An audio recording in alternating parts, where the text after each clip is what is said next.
Olá, eu sou o professor Enoque e esta é nossa segunda videoaula em Direito Processual Penal 1. Lembrando que o motivo dessas videoaulas se dá em razão da suspensão das aulas presenciais em todo o Brasil, em todas as faculdades, e aqui em Natal, Rio Grande do Norte, não foi diferente. Nós estamos sem poder ministrar as aulas presenciais e estamos disponibilizando para os nossos alunos essas videoaulas para que não haja descontinuidade do ensino, da matéria que eles vinham recebendo presencialmente. Então, na aula anterior, na primeira aula, nós falamos sobre a ação penal, falamos sobre o processo, os princípios do processo, falamos sobre inquérito, falamos sobre ação penal, de forma muito, mas muito resumida, porque foi tudo matéria já estudada em sala de aula. E paramos então nos sujeitos processuais. Falávamos dos sujeitos processuais como aquelas pessoas que estão subjugadas, estão debaixo das normas do processo. O processo é aquele conjunto de atos que levará à resposta de duas perguntas, que levará o juiz a responder duas perguntas. Primeiro, o crime aconteceu? Então, diante de um suposto acontecimento criminoso, da suposta realização de um crime, então o juiz precisa perguntar: o crime de fato aconteceu? Se não aconteceu, não há por que ninguém ser punido. Mas se aconteceu, aí nós partimos para a segunda pergunta: quem é o autor desse crime? A pessoa que está sendo aqui apontada como o autor do crime foi ela mesma que cometeu? Ela é responsável? Então, se o juiz responder essas duas perguntas positivamente, nós teremos uma sentença condenatória e a pessoa então vai cumprir a sua pena conforme previsto em lei. Mas se o juiz tiver dúvida ou tiver certeza de que ou que o crime não aconteceu ou que a pessoa lá não é o responsável pelo delito, ele então absolve, uma sentença de absolvição. E, enfim, então os sujeitos processuais são todas aquelas pessoas que estão envolvidas nesse processo. E os sujeitos então se dividem em sujeitos principais, sujeitos não autônomos e sujeitos secundários. Então, os sujeitos principais são o juiz, o autor, que é aquele que propõe a ação penal, provoca o judiciário, e o réu, é aquele que está sofrendo a ação penal, aquele sobre quem recai uma imputação, uma acusação do cometimento de um crime. Então, esses são os três sujeitos principais do processo. Então, já falamos também em sala de aula, não em vídeo aqui, mas em sala de aula, falamos sobre o juiz, né, como esse sujeito principal do processo. Falamos sobre o juiz, os tipos: juiz estadual, juiz federal, os juízes de primeira instância e de segunda instância, nos tribunais superiores. Falamos sobre as garantias constitucionais dadas ao juiz, falamos sobre vedações, falamos sobre impedimentos, falamos sobre suspeição. Tudo isso nós tratamos dentro de sala de aula. Falamos também do Ministério Público, ou seja, do autor, que em regra é o Ministério Público. Claro que em algumas ações, que a gente chama de ações privadas, o autor da ação será o próprio ofendido ou alguém que lhe o represente.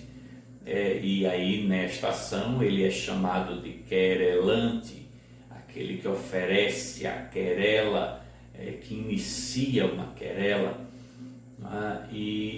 Mas em grande regra, o Ministério Público, na pessoa do promotor de justiça ou do procurador, é o autor da ação penal, é aquele que propõe a ação a partir do oferecimento de uma denúncia.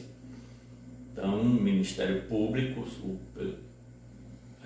representado aí pelo promotor ou pelo procurador, oferece a denúncia e a ação penal então se inicia a partir do momento em que o juiz recebe essa denúncia.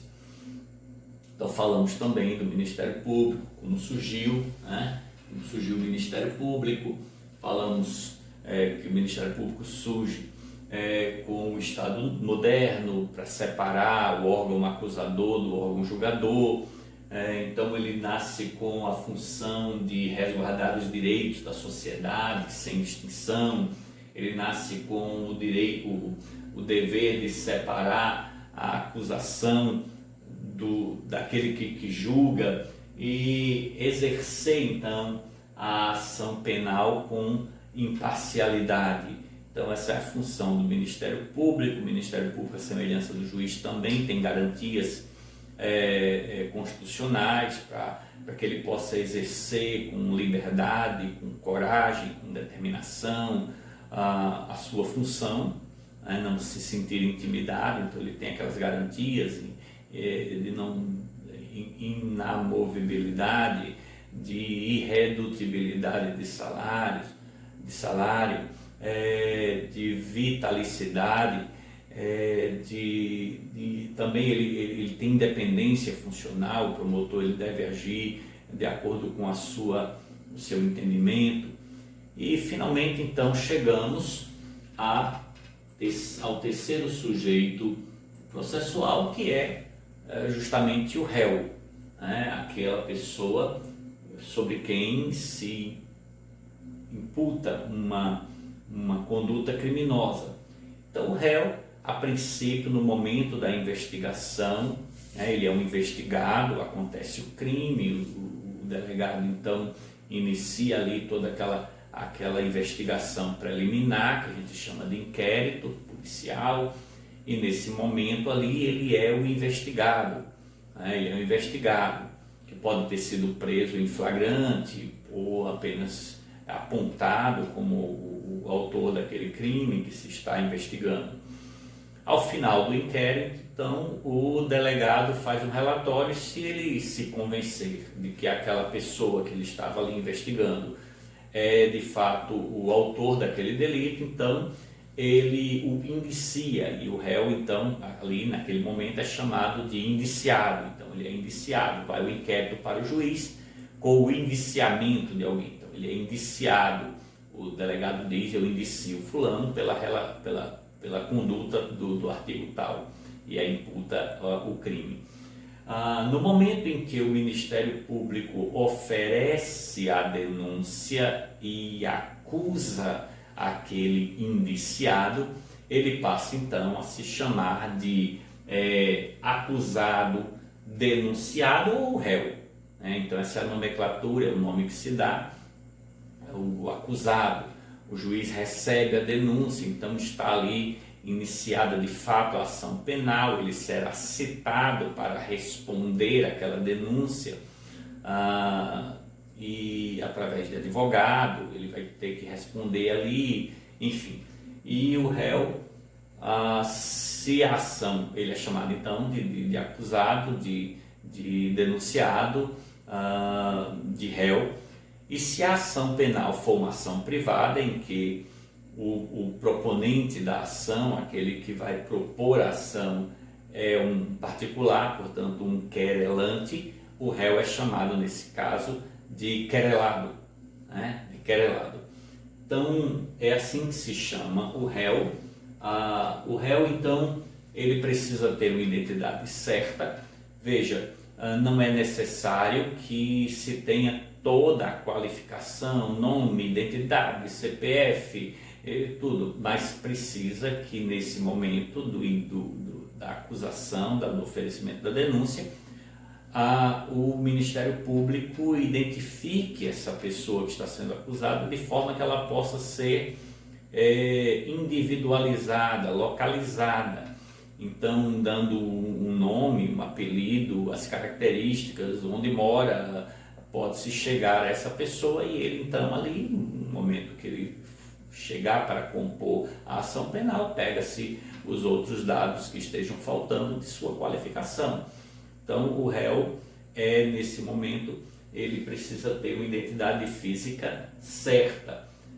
ele precisará de um defensor, obrigatoriamente. Do direito penal não existe réu sem defensor, sem advogado, a menos que ele seja advogado. Ele pode se autodefender, mas se não, é necessário que ele tenha um defensor. Esse defensor pode ser constituído, nós veremos isso lá na frente, pode ser constituído por ele mesmo, pode ser nomeado pelo juiz, que a gente vai chamar lá de defensor dativo, ou então um defensor público.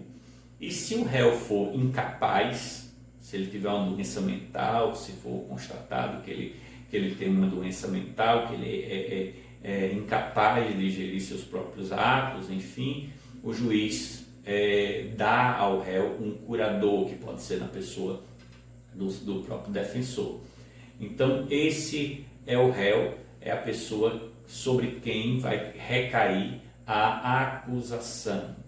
Na próxima aula, nós continuaremos a falar sobre os sujeitos processuais. Vamos falar sobre defensor e vamos falar sobre peritos e outros sujeitos processuais. Até a próxima aula.